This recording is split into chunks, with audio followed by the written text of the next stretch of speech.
welcome to all of you from Jones Chase and to the Next Your Employment webinar in the series, providing you with essential employment on HR updates.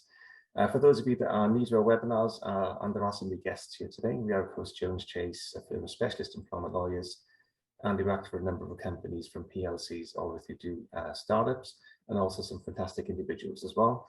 And we have a very high success rate looking after those that we represent, and we're truly delighted to have you with us. And just by way of a quick introduction to the speakers today, we've got one of the firm's partners, Shona. I'm going to unmute myself. Yeah. Hello, good afternoon. One of the firm's senior associates, Harriet. Hi, everyone. And one of the firm's associates, Catherine. Hi, everyone. Okay, and I'm Dean, I'm also one of the partners as well. And okay, in terms of some housekeeping, in terms of format for the webinar, if you want to ask us questions, by all means do so. You can use the Q&A box. If you want to ask questions anonymously, just hit the anonymous button. If you don't mind your name being displayed, you can use the chat box as well, which we'll also be keeping an eye on. And it's quite useful for us if there's a drop-down menu. If you could select all panelists and attendees, that's quite good because then everyone can see what you're asking us. And that's very useful to keep the chat flowing. If you want to speak live, please write that into the Q&A box or the chat box, and either myself or one of the team will unmute you so you can speak to us. I should add that we are recording the webinar, and this allows us to distribute the webinar to those that couldn't make it at 4 o'clock today. So please bear this in mind if you're asking questions and you want to do so on an anonymous basis. And I should emphasize perhaps today more than ever that the points we're covering are not formal legal advice, and so much depends on the facts of the case, and sometimes the approach that you take in one case is certainly not the approach that you take in another. So please don't rely upon this webinar as constituting legal advice, and if you do have any specific issues that you're dealing with, definitely drop us a line outside of the webinar. I'd be more than happy to have a chat with you. And a quick reminder, the information that we're covering is accurate as of 4 o'clock on the 26th of May. Things do change very quickly, and again, drop us a line if you have any further questions. We do appreciate that everyone's time is precious, so we're looking to finish at 5 o'clock today, if not before. And lastly, we do like helping people and companies, so if there's anyone else out there you think would benefit from working with us, then definitely connect them with us, and we'd love to have a chat with them. Okay, in terms of the content, we've got a special topic for the webinar today, which is post-termination restrictions, also known as restrictive covenants. And this is a hugely important area of employment law and also an essential aspect of protecting your business. And we've certainly heard this as well. There's a lot of myths surrounding post-termination restrictions, how they operate, if they're enforceable or not. And importantly, getting this wrong can prove to be extremely expensive and very damaging for a business. So we thought we'd do a special webinar specifically on this topic. And something we'll be covering a little bit today as well is, has there been a general relaxation in terms of how people perceive business protection? And this is caused by people working from home and not coming to the office all the time. So has that created a more of a sort of a mental relaxation of complying with these issues or with these obligations? So there's an awful lot to cover, and I'm just going to hand over to Catherine, who's going to cover two things, and the first of which is a description of the types of restrictions that exist. So over to you, Catherine. Great, thanks, Dean. So I think it's sort of to start out from saying that in every employment contract, whether set out expressly in writing or orally agreed, there's always an implied duty to keep employer information confidential during employment. And this implied duty does extend beyond termination insofar as it relates to protecting trade secrets. But therefore, in order to protect anything more than what constitutes a trade secret, you need an express contractual term, and this is what we refer to as post-termination restrictions. So these go beyond protecting confidential information, and they're usually express clauses to try and protect an employer's confidential information, customer connections, goodwill, and the workforce generally.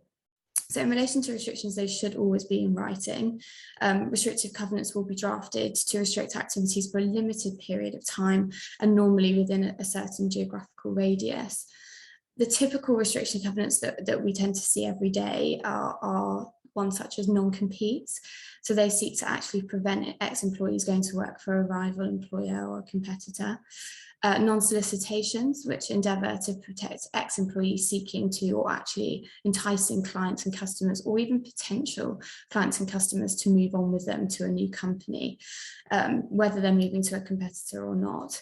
Non-dealing, these sort of go a bit further than a non-solicitation, and they seek to prevent ex-employees doing business with clients, sometimes potential clients, customers, or sometimes potential customers, whether or not they're going to a competitor. And then also there's non-poaching. So this attempts to prevent a former employee from taking fellow work colleagues with them when leaving, and again, whether or not this is to a competitor or not.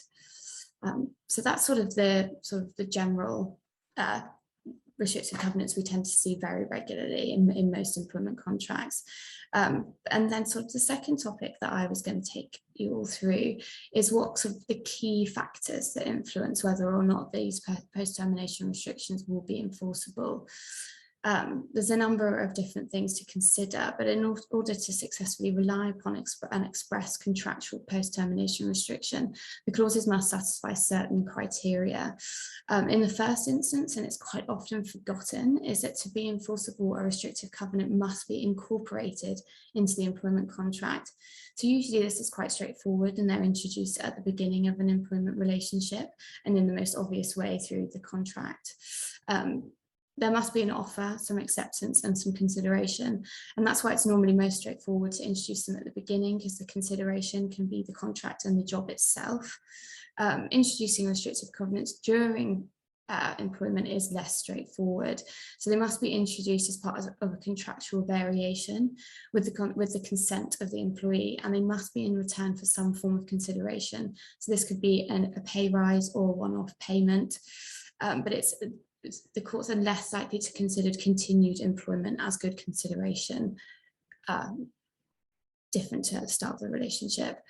So employers often seek to introduce restrictive covenants at the end of an employment relationship. This also must be with consent and in return for consideration, for example, a one-off payment, and it's usually achieved through a settlement agreement. But if restrictive covenants have not been properly incorporated, they're unlikely to be enforceable against the employee or ex-employee rather. The second thing to consider is thinking about your business and what you're seeking to protect. Restrictive covenants, just generally speaking across the board, must be designed to protect a legitimate interest.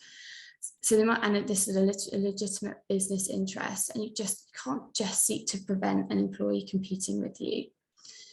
What constitutes a legitimate business interest will differ from employer to employer, but the obvious examples are your trade secrets, your processes, your price lists, your financial information, client lists, and client relationships. When it comes to a non-compete restriction, you can't just restrict an employee from joining a competitor because they're really good. You've got to be protecting something.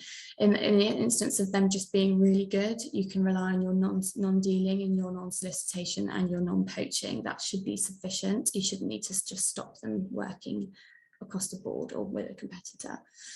And when deciding whether to allow an employer to rely on a non-compete restriction, the judge will balance the right of an employee to work and earn a living against the legitimate business interest that you're trying to protect. So if the ex-employer cannot identify an interest it's genuinely trying to protect and which would cause a detriment to the business if not protected, it's unlikely that you'll be able to enforce a restrictive covenant or non-compete against this individual. The next thing you need to consider is what I said previously about sort of the duration of the restrictions that you're trying to enforce. So assuming that you do not have a legitimate business interest to protect, a restriction will still only be enforceable if it lasts no longer than a period which is needed.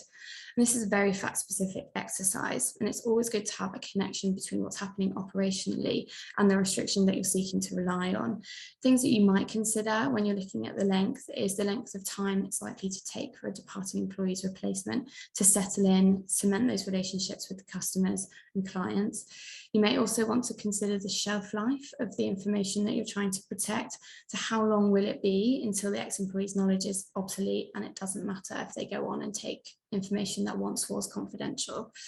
You might want to think about the frequency of contact with clients and the longevity of your customer connections.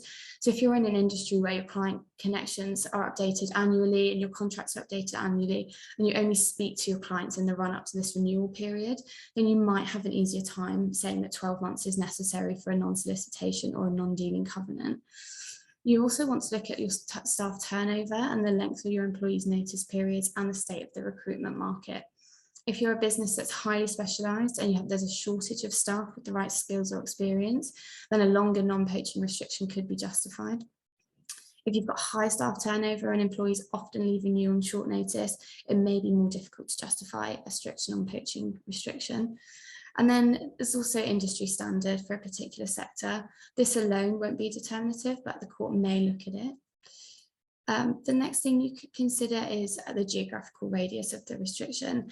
So obviously we all know that we're becoming much more global and the clients are coming from all over the world. So the geographical radius is becoming less and less of a thing that's looked at. But it's normally only relevant in any event to restricting an employee joining a competitor.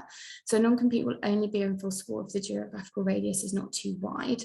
So for example, if the restriction is silent on a geographical area or refers to working anywhere in the world for a 6-month period, but the employee that you're seeking to restrict has only ever worked in the UK, then it's unlikely that this clause will be enforceable. Again, restrictive covenants will only be enforceable if they're protecting legitimate business interests. And attempting to enforce an unnecessarily wide geographical radius will be going beyond what's required. The next thing you need to be wary of is using standard form or template employment contracts. This is because everything I've set out, the devil's in the detail. Issuing a standard form contract to all employees with the same restrictive covenants is almost never going to be the right thing to do, unless all that you're trying to do is deter your staff from doing certain things, but you're not seeking to have enforceable clauses in place, which we do see, and that's fine. But if the restriction clause does not satisfy the criteria I've discussed, it's likely to be held to be unenforceable, and it could leave your ex-employees free to do whatever they want, whenever they want, wherever they want, after they leave your employment. And then it's worth mentioning that you should be reviewing your restrictive covenants over time. So as I've mentioned, restrictive covenants should be provided at the start of employment. Hopefully that's the best time, but they should also be reviewed every time your employees are promoted or given a pay rise to ensure that they're still relevant. So not only is this just good practice, given the likelihood that as employees become more senior, they'll be privy to more confidential information and they'll be more, they can do more damage to your business and may need more stricter restrictive covenants, but they also need to be reviewed against the job title and seniority of the employee, because this case law that's confirmed that when considering the reasonableness of a restrictive covenant, they will only be reviewed against the job title and seniority of the employee at the time they were entered into, and not a more senior role that they've subsequently been promoted to. So therefore, even if your restrictions are enforceable against the current post that the employee's in, if they were unenforceable at the time they were entered into because they were in a more junior position, they're likely to be held to be unenforceable restrictive covenants. And then finally, just the last thing to be crucially aware of is that the court can only strike out, not amend restriction clauses. So before considering any legal action, you want to consider that whether your clauses satisfy the conditions of enforceability. This is because it's important and noteworthy feature of restrictive covenants that the courts will not rewrite a clause to make it enforceable. Or make it more reasonable. The courts can, however, strike out parts of the clause which are deemed unenforceable, provided that the remainder of the clause after deletion and requires no modification or adaptation and would not generate a change in the overall effect of the clause. So this is commonly known as the blue pencil test. And it essentially means the court won't go into a restriction and cross out 12 months and make it 6 months if they deem that to be reasonable. It's just unenforceable altogether. But that's everything from me. Take myself off mute there. So I've only been using Zoom for 2 years by now, so I've just managed to do that. That was great. Thank you, Catherine. Just before we move on to Harriet's section, and Harriet, if this is going across what you're going to be speaking about, let me know, and I'll start talking. But just looking at the different types of restrictions, I think what I found as well is a lot of people call them all non-competes. You know, they just say, oh, you know, the companies, there's non-competes out there. And it's really interesting, Catherine, to listen to you go through the different types. And some of them are more enforceable than others. That's the hardest one to enforce, as my understanding, is the non-compete itself, which stops an employee working for a competitor. Non-dealing covenants, which is where the customer wants to give business to the employee in a new business. That's so easier to, well, the solicitation one is easier to enforce actually, because that's where the employee's going after the former customer and soliciting them into the new business. non-dealing one's a bit harder to enforce because the customer wants to give business, is chasing after the ex-employee, wanting to give them business. And also there's different types of poaching restrictions as well, which is where actively going to solicit staff to join your business is different than coming to you as well. Both can be protected, but it's rather than what we always do is whenever we're instructed, we have a look at the contract to work out exactly what types of restrictions do we all have. And they're not all just non-competes. There's maybe one non-compete or no non-compete specifically, and a whole host of other restrictions. And garden leave can be used as well to protect businesses. I don't know if there's anybody else got anything to add on the different types of restrictions? Yeah, I suppose, Katie, you started off by talking about confidentiality and trade secrets are the only thing that are protected after the end of employment. Confidentiality is protected during employment as well as trade secrets, but after the end of employment, it's just trade secrets. So if you want to protect confidential information, you have to have a clause to cover it. And it's what's regarded as confidential, because the company may think it's X, and in fact it's not X, it's something different. And so marking documents as confidential, having groups of employees who are only those employees who receive a particular level of email. So you're in an executive group, that could be regarded as every email that goes between that executive group is confidential. And having a clear understanding, I think you listed pricing lists, customer lists, etc. Having a clear understanding of what is confidential to the employee will make it so much easier to enforce than a confidentiality clause that will appear in the contract. And as you say, auditing that to ensure that that keeps up to date with the business that you're running. Yeah, I think that it's one of those topics where when you've got a set of restrictions that you want to rely upon, you are reading them, but seeing all the loopholes that may be there that makes them not enforceable. And then when you've got a set of restrictions which someone is asserting are enforceable, you're thinking, oh my goodness, somebody's going to be prevented from earning a living. So it's going through now and understanding the detail of the drafting. It comes down to whether the word materially involved or just involved is part and parcel of a clause, and it's that detail that the courts will look into. Yeah, that's absolutely right. And I think the starting position, I think from a very long time ago, is that these types of restrictions are not enforceable. So that's the entry position, is that they're not enforceable unless they can be justified essentially by the business. And something that we look to do for our clients as well is if somebody is a material risk to the business, you can have them on a longer notice period and put them on garden leave, because then it's much easier to enforce a contractual garden leave provision, because that person is still getting paid a salary in the meantime. They're subject to all of the express and implied duties of confidentiality during employment. So you have much more control, rather than to have a short notice period of 1 month and then try to rely on a potentially non-enforceable set of restrictions. So more expensive in the short term, but garden leave can be, or a longer notice period can be very effective way of protecting the business as well. And there are other ways of protecting businesses involving bonus plans, not direct anti-competition provisions, but indirect long-term incentive plans. They can all be geared in such a way that will make people very unwanting or unwilling to leave at short notice if there is a bonus attached to how they get paid every year. Okay, that's great. Unless there's anything else, I think, Harry, I'll just move on to your section now. And amongst other things, you're going to be telling everybody about tactics that can be used to get around restrictions if you want to hire somebody from a competitor. So over to you, Harriet. Thank you, Dean. Yeah, so I'm going to have a little look at things from the perspective of the sort of new employer if you are taking on individuals, excuse me, from a competitor. And I just wanted to sort of start with why you might be concerned as the new employer. Because obviously we know if you're an individual and you've got post-termination restrictions in your contract with your ex-employer, if they are potentially enforceable and you breach them, there can be severe consequences because you have a direct contractual relationship excuse me, with the ex-employer, and including a potentially very expensive injunction to stop you doing what you want to do. But the individual isn't the only one who needs to take care from a legal perspective, because if you're the organisation looking to hire someone, particularly from a competitor, you need to keep in mind that the ex-employer can make several claims against you as the new employer.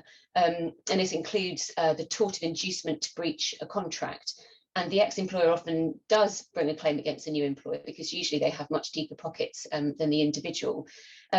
So this tort of inducement to breach of contract essentially means that you intentionally employ the individual knowing or reasonably to have known that they were subject to post-termination restrictions, which may have prevented them from joining the organisation. The new employer might be able to show that it didn't know the precise terms of the new contract, which could be a potential defence, and often that's why the ex-employer will write to the new employer to tell them about the covenants to make sure that they are fixed with that knowledge of them. But in some sectors, the courts might actually just infer knowledge as a matter of common sense, where you do often have post-termination restrictions such as brokers, recruitment consultants, that kind of thing. So saying, putting your fingers in your ears and saying, oh no, I didn't know, is not necessarily going to be a defence. But a claim against a competitor for inducing breach of contract is also likely to fail if the court decides that the post-termination restrictions are unenforceable and unreasonable and therefore unenforceable. So one thing to be aware of is an interesting case from 2020 called Allen and Dodd, which it talked about where an employee who's recruiting from a competitor is going to have an interest in obtaining legal advice as to whether these covenants are enforceable or not, because if they're ultimately not enforceable, they're not going to be liable. However, what happened in Allen and Dodd was that prior to appointing a recruit from a competitor business, the prospective new employer sought legal advice on the enforceability of that potential recruit's post-termination restrictions, which was a very sensible thing to do. And the legal advice concluded that whilst there was a risk, it was more probable than not that the restrictive covenants would be unenforceable. So as a result of this advice, they engaged the individual contrary to the covenants.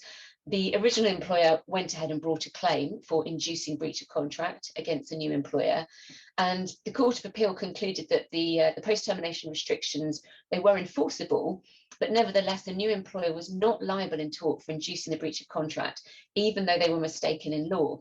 So essentially, if you get, as they call it, responsibly obtained legal advice, so proper legal advice, that you're unlikely to be in breach of contract by taking this person on, and you rely on it honestly, that may give you a defence to any type of claim, even if the advice turns out to be wrong, because often it can be difficult to call these things, or the lawyers may have just been mistaken.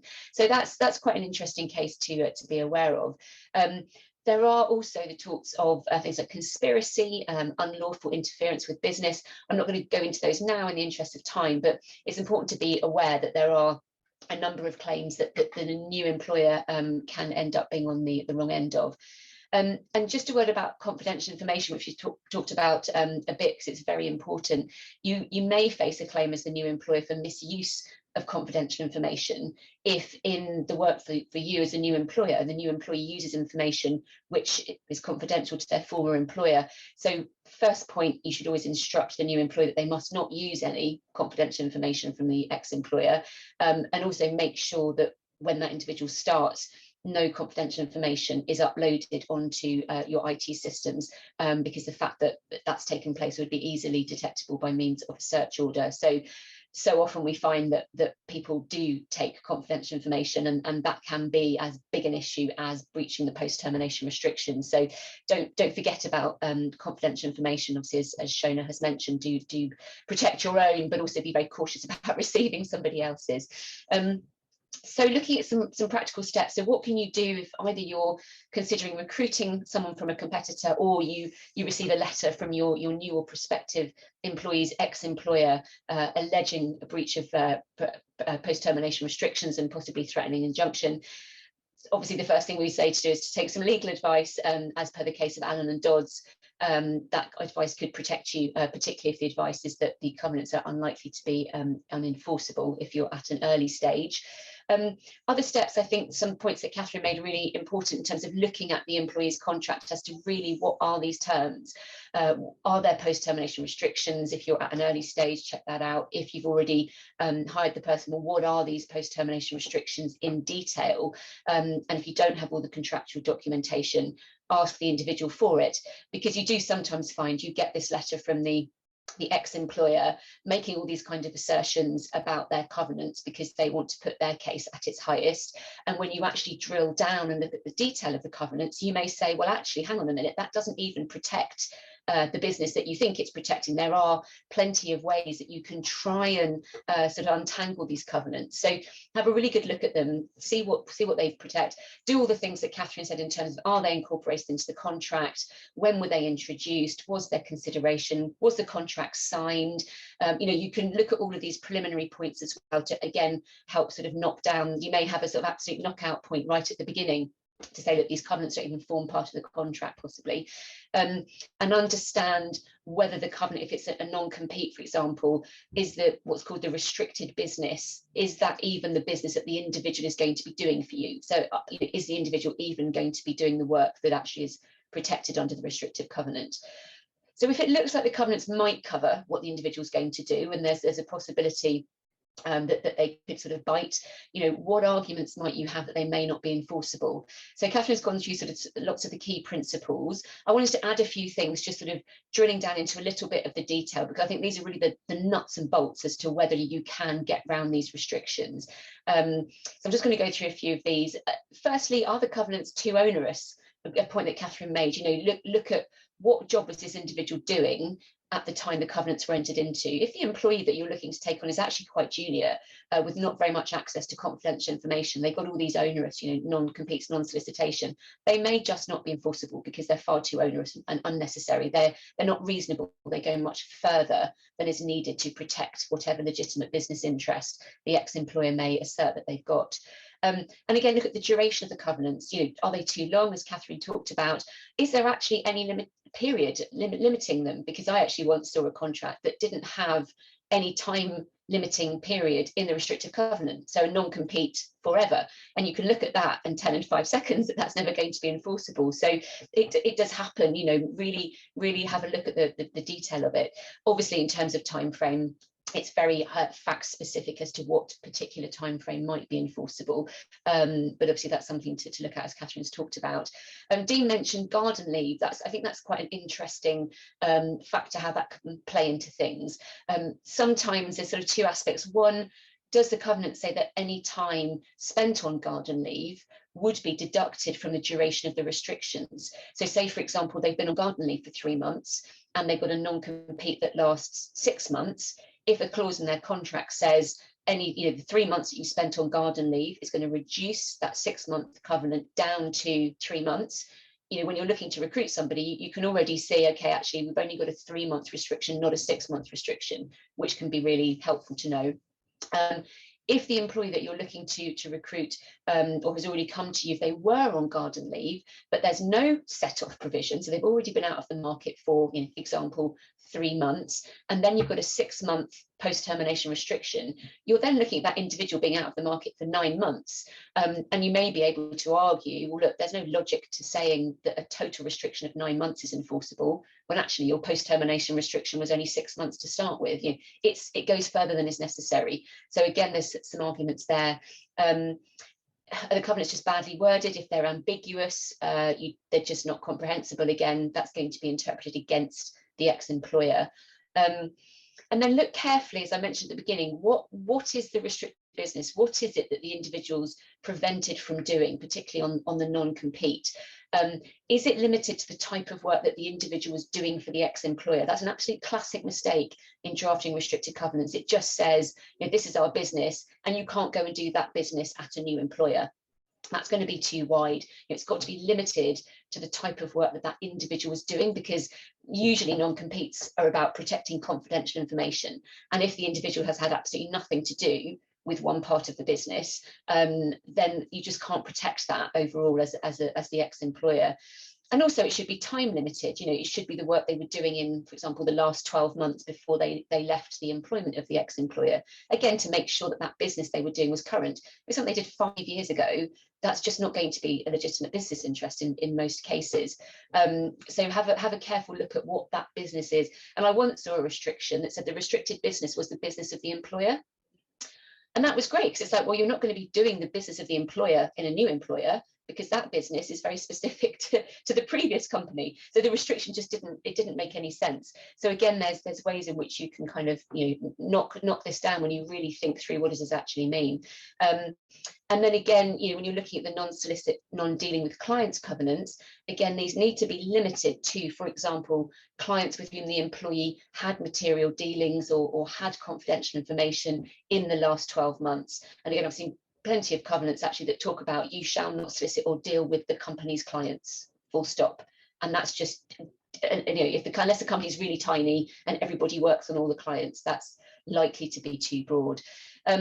So if it looks like the covenants may not be enforceable, and there's lots of different ways in which they might not be, all of those arguments can be used in a sort of robustly worded response to any letter before action received from the ex-employer. So it's we'd always advise that you get some legal advice, and then the first step may be to put back your response, because employers, as you may know, having dealt with these before in practice, employers don't always follow through with these threats of injunctions. It's incredibly expensive to issue an injunction and go through with it, just as it is to defend it. So employers don't take it lightly to actually go ahead and issue an injunction. So the more that you can do as the new employer on the other end of this is to try and persuade them, or at least make them doubt whether they've got a good enough case to go to court. So that's why it's really worth drilling down on these in detail. Another tactic which I've used before in a case is look at what happened when the individual left their previous employment, or what's going on if they're still there at this time. Because if the facts support a situation in which the ex-employer was in what's called repudiatory breach of contract by their poor conduct, so the employer behaved in such a way that the individual could constructively dismiss themselves, or did indeed constructively dismiss themselves, then you might have an argument that the contract of employment just falls away and the restrictions can't be enforced. Or if they're still in employment, they may be able to just resign immediately and walk out and claim that the contract's been repudiated, and then they can obviously go and work for you. I would caveat this massively with this is very fact dependent, and obviously, as we probably all know, constructive dismissal claims are not easy. You'd need clear evidence, and there have been cases that have gone to court where potentially the new employer has encouraged or colluded with the employees to sort of stage manage a constructive dismissal, and that can be pretty dangerous because the courts have been wise to this in some quite well-known cases. But it's something to look out for. In the right case, it could be relevant. I'd also always, ask the individual, or if you have knowledge yourself, of how does the ex-employer normally behave when people leave and join a competitor, because this can help inform what your best strategy might be. Sometimes employees will say, look, they always send these letters to their ex-employees. I've never known them follow through with a single one of these threats to issue an injunction. Now, whilst you're not necessarily going to rely on that completely, you should always take it very seriously, and you're usually going to want to send a response. But it might make you think, okay, well, we can be a bit bullish maybe going back, because actually we don't think that they're going to follow through with this. So you may know that it's a type of employer, and there are some types of employers, particularly most cases that I've seen, a lot of them are to do with interdealer brokers, and they will follow through with it because they've got a lot of money and they're very, very upset when their employees, particularly teams, leave. So you can kind of it can depend on the environment, but yes, never take it for granted that the individual is right, that they won't follow through with it. What it then comes down to is, if it looks like the covenants may be enforceable, the best bet usually is to try and come to an agreement with the ex-employer, to try and diffuse the situation, because the individual and the new employer are going to want to avoid legal proceedings. So if you really want that individual to start, think of ways round that you could kind of come to a compromise with the ex-employer. Maybe put yourself in their shoes and think, okay, what are they really worried about? What are they most worried about? What could we offer to try and reassure them? I think it's always good to go back first with your best arguments to try and undermine the restrictions. Power on. So that they are potentially concerned about, are our restrictions going to be enforceable? But then you set out your proposed compromise, and I've got some ideas, and then once I've set up my ideas, if anyone else has got any thoughts, please do jump in.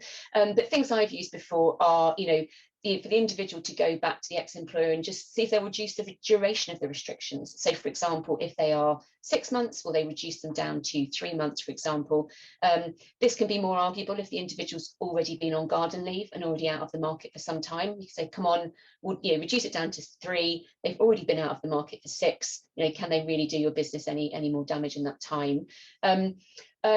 Something that we sort of quite often suggest is if the individual carries out work that not in the new employer, that they do something different basically for the first few months. So could you put them on a temporary project so that they be doing something different to what's caught by the restriction, so that you can then potentially reassure the ex-employer that they won't be contacting the same clients, or they won't be required to use any confidential information, etc. And obviously if the employee is on board and understands that might possibly work. I've had cases where the individual said, we could seek to reassure the ex-employer that they won't be doing anything that would negatively impact their business, if that's possible. I suspect an ex-employer might not accept that, but you could kind of go down that route of looking to try and reassure them. And the last point I wanted to make, I'm sorry, I'm conscious of time, gone on. New employers often ask for undertakings, and you may see this in letters. They want you to give undertakings, and what that means is effectively a legal promise that you're going to behave in a certain way, such as you're going to comply with the restrictive covenants, or a binding assurance that you'll behave in a certain way, such as you won't agree to employ this person for a certain period of time, or they won't be working in a certain role. A very common one is you have not received any confidential information from the ex-employee and you won't use it, etc. And often, to try and get a resolution, it may be the right thing in a particular case to agree to give some undertakings, but usually you might want to try and push back to see if you can reach a better deal first. But ultimately, if you've sort of tried all angles, you've tried to come to an agreement, depending on how valuable the hire is to you, because a lot of this is going to depend on how much you really, really want and need that person. You might want to seek to agree some kind of undertakings that you've negotiated, rather than ending up embroiled in injunction proceedings, if possible. I'm going to stop there because I've gone on too long. So thank you. It was really interesting, actually, Harriet. And it's the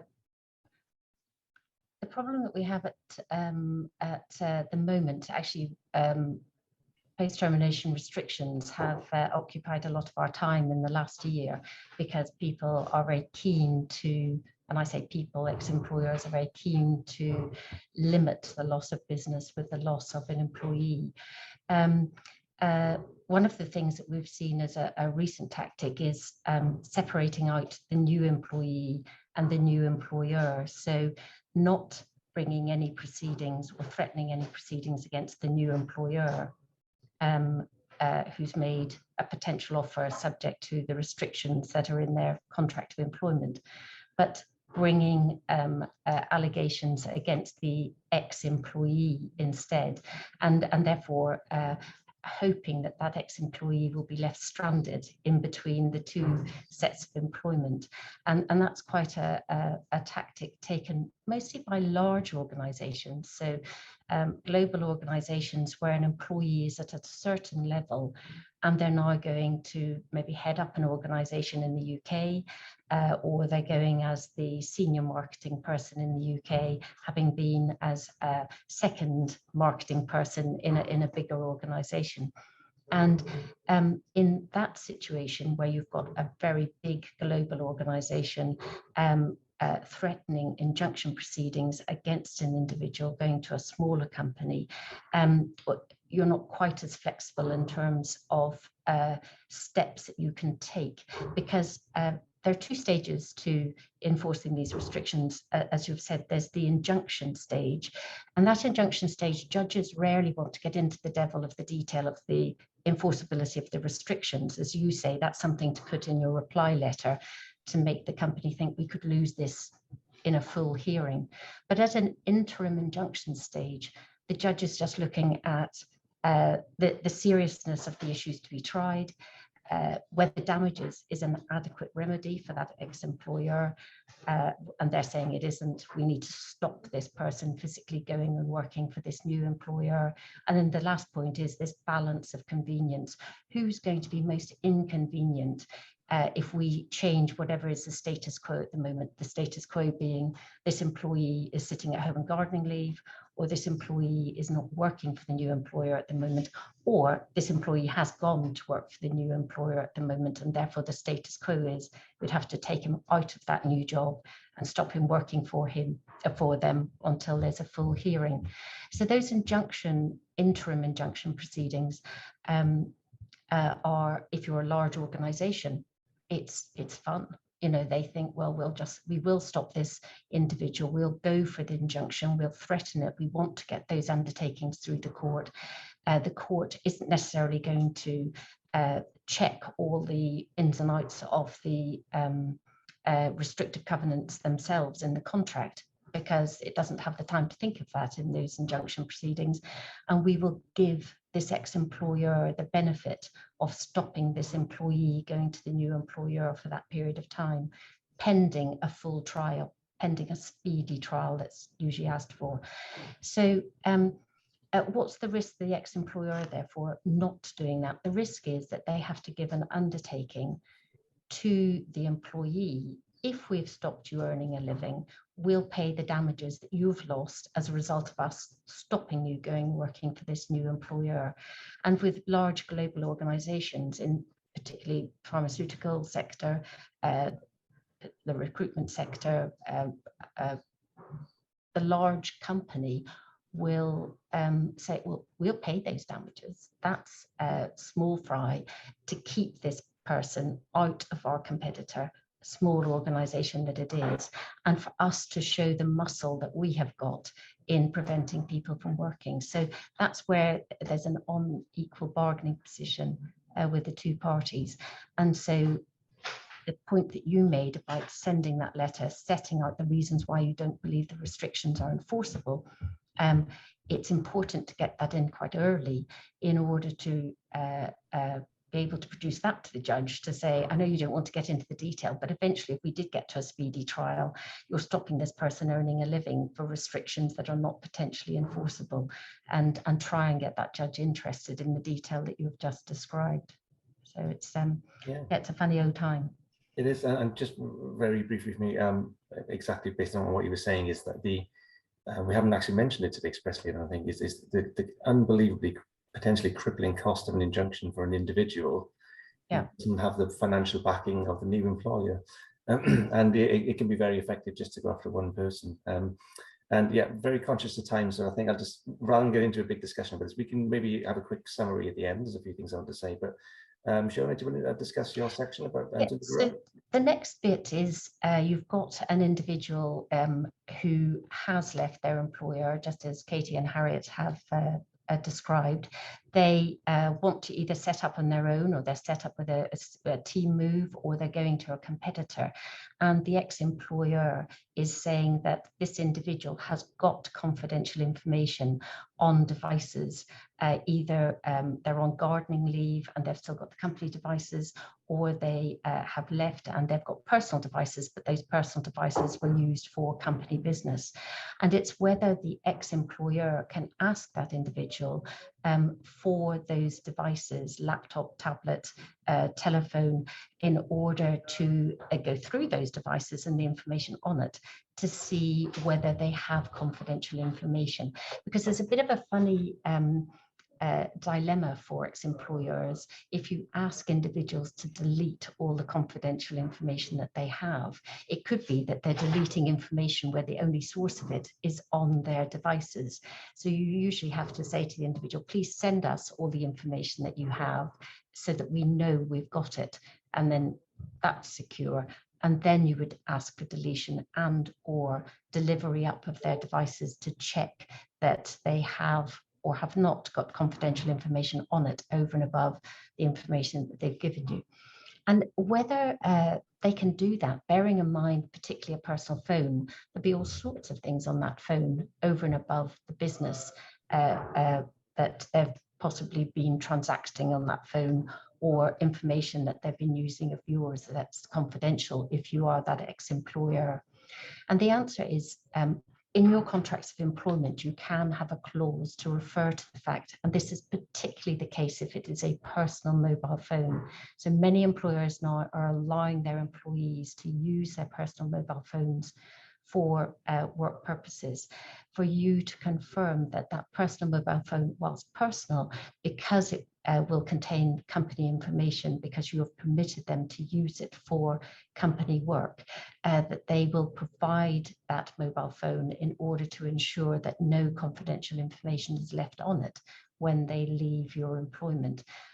It may be some organisations allow the individual to do work on their personal computer, and it might not be allowing that it's saying so in the contract, but Dean mentioned at the very outset of this webinar that we've got this blurry line now between home and office and on which device you do work and don't do work, where you're transferring information that's company information. Are you just, oh, it's easy if I transfer that to my work laptop, it's sitting in the office, and I'll send it to my home laptop that's sitting at home. I don't have to cart this thing in every day if I'm hybrid working. There's much more fluidity within the working practice that people are using home devices for company work. There's also individuals say they're sitting at home, they're on their work laptop, it stops working, they can't have that IT advice that is at hand if they're in the office, and they decide, oh, I'll just do this on my home computer. It's the same thing where you've got a fluidity of use of devices. And companies, we've also noticed, are not following up on the return of devices when people are leaving. They're forgetting that sitting at home could be all sorts of manner of company devices, laptops, tablets, phones, that they're not asking to be returned, and therefore that employee thinks this is now theirs, and they can use it as well as what's on it. And what may be on it may be company confidential information. Okay, they don't have access to the intranet system that you've got through work, but they will have documents that they've saved that they can use, and it's your document that they could be using. So an employer can ask for the delivery up of company property. And if there's a contractual right to the delivery up of personal property, the personal property is only if that personal property is used and permitted for use in company work. And the company that asks for the delivery up of those items can take an image of everything on that laptop, tablet and phone.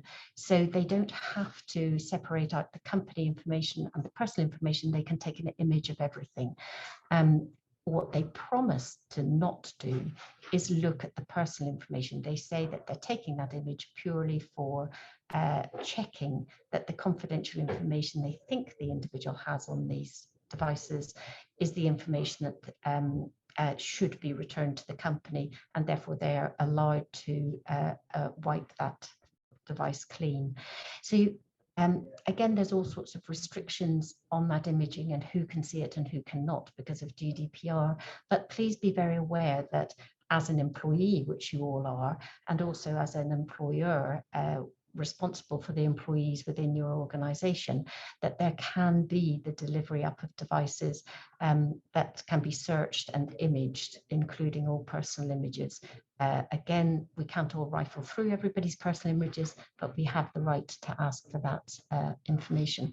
There is also quite a draconian measure where if you do think that the individual, particularly home workers, are not telling you the full truth about what they have and haven't got, it's an old-fashioned what's called an Anton Pillar order, which is you go to court, it's a search order. We can get into your home to search your home to see what information you have there. And in 20 years ago, that would be stacks of papers. Now that again would be the tablet or laptop or telephone and the information on that device and the password for that device.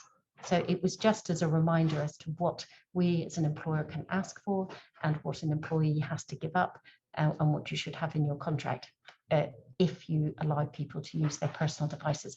I personally would be suggesting in contracts and handbooks you are saying people do not use their personal devices, because then you don't have the issue of having access to it. And that you say home working, does not mean working on home devices. Yeah, so that was just to cover that point.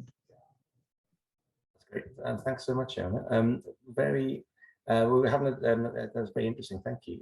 We haven't had many questions today. Just I don't know if that's alarming or good. I don't know. Everything must be very clear, so that's good.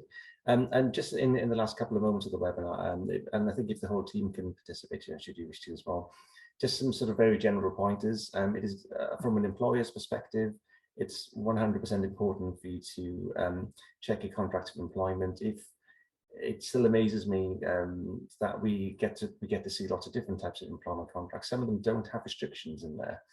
And so if a very senior member of staff leaves, once the end of employment is gone, there's very little that can be done to prevent competition, assuming that person hasn't stolen the crown jewels or the contact information for customers, etc. So yeah, the very first thing is have a look at the restrictions, and secondly, as we've all discussed as a team, there's a number of ways in which they can be not enforceable. So having well-written restrictions is really good. If you are the victim of a team move, as in a team leaves your organization, moving very quickly is super critical, as shown as mentioned, because the more you delay, the more the balance of convenience has to swings in the other way. You're losing the chance to get an injunction. Again, getting legal advice quickly, not in any self-serving way, but this really is what you need to do.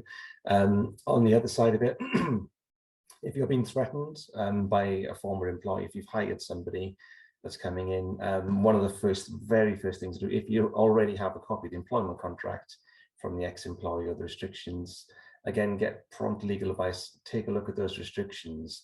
There usually will be a number of ways we can we're very creative. We can argue they're not enforceable. Are they badly drafted? Are there gaps in the drafting? Are they not enforceable in the circumstances? Is there a legitimate business interest to protect? Many different things that you can look at. And yeah, if anybody else wants to add to that, sort of very general pointers about how we deal with this sort of scenario. Yeah, one of the arguments we've had brought up recently that keeps getting repeated is the non-compete. As you said, Dean, it's historically the one that's the most difficult to enforce, because you're stopping somebody in effect earning a living. You're saying, don't go and work for this competitor for a particular period of time. And if that's the job, the only job you know, then you're not earning a living. And one of the legitimate business interests that the company relies upon specifically is its confidential information. And actually, we can't police this in any other effective way other than you not going working for the competitor. And we can't police it because technology's got to such a stage where we can't tell who's transferring what to whom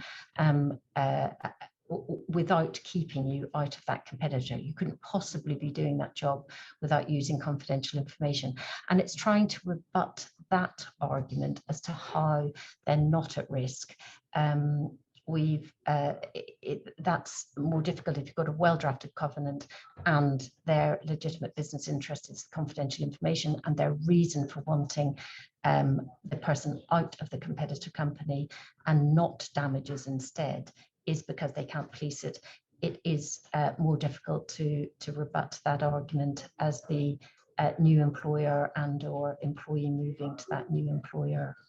So that's just a recent trend we've noticed. Yeah, that's fine. And just two other quick things for me as well. One of which is, I think it's always worth being reasonable, or whichever side of the fence you're on here, whether you're looking to enforce restrictions and you have a team or a very key member of staff leaving you. The temptation is to overreach and to frighten the opposition. But if you boil it down to, a very good reason to enforce this restriction, there is a genuine and reasonable legitimate business interest to protect, rather than you try to stop somebody from working for 2 years or stealing things. And again, if you're on the other side, you've received a threatening letter saying you shouldn't be hiring these people, you're stealing our customers. Being reasonable back and saying, well, have to just hold on a minute, let's work this out. This customer doesn't want to work with you ever again. So, or we already work for them, we're just doing more work for them now. And you try to strike a deal with them. As long as you're reasonable, you can prevent an injunction, because you make it more risky for that injunction to be brought. At a different point, just very quickly and conscious of time, is the creation of evidence. I don't think I've ever worked on a case where there's not any incredibly damaging evidence, whether it's on WhatsApp, you know, they're on, like, let's all resign on Monday or something, it's a complete disaster. And then our job as lawyers is to have to mitigate the not letting the injunction get brought in. Let's be reasonable and do a deal, offer undertakings that you can afford to offer, which make it much more difficult for an injunction to be brought against you, again, if you've been reasonable and you're participating and moving quickly. So yeah, the creation of evidence, everybody should be aware of that as well. And if you're on the other end of it, that's what we go after. You know, we look for evidence. You can get forensic investigators, as you've said. It's amazing what comes out of a hard drive, even if people think it's been wiped, which people shouldn't do. Of course, they shouldn't destroy evidence, but we know some experts who are incredibly skilled at recovering the sort of darkest secrets kept on that laptop as well. Okay, I think that's enough from me. Does anybody else want to say anything before we end the webinar? No? Okay, that's great. Well, thank you very much for attending. We've never finished early on ever one of these webinars. We can keep going for hours, I think. But a quick reminder: the information that we've discussed today is accurate as at 4 o'clock on the 26th of May, 2022. It's been great to have you with us. Of course, feel free to recommend this and these webinars to other people if you think they'd be interested. And that's all for us today. So thank you very much for attending, and we look forward to working with you or seeing you all soon in the near future. Okay, take care. Thanks, and bye-bye. Bye. Bye-bye. Bye-bye.